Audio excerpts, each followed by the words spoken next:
Iwa. Sige manong, bakit kami Guys, nag-video na kami.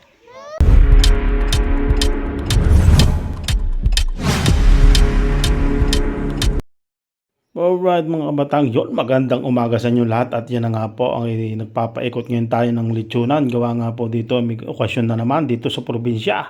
Dito lang po sa Mindanao, dahil dito nga nakatira sa Mindanao ay may okasyon pong magaganap dahil nga yung may graduation, yan. Graduation, sama-sama na, may nag-graduation, may nag-birthday, sama-sama na ang okasyon.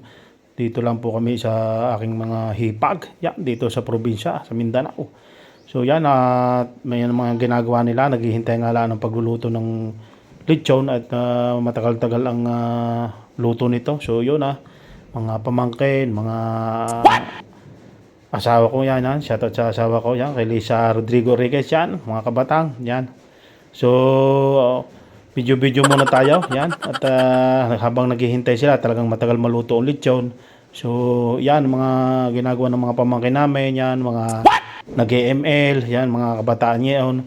So para huwag mainip, maglaro-laro muna sila, yan, habang niluluto ang lechon.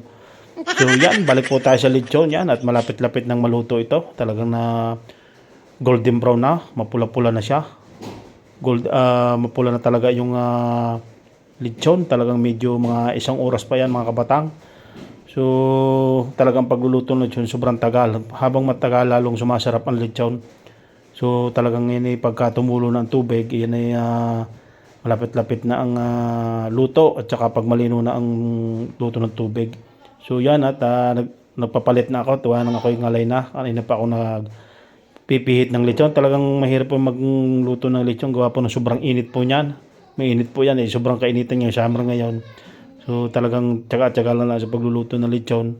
At kung para sumarap ay talagang dapat matagal ang pagluluto, hindi yung minamadali ang pagluluto.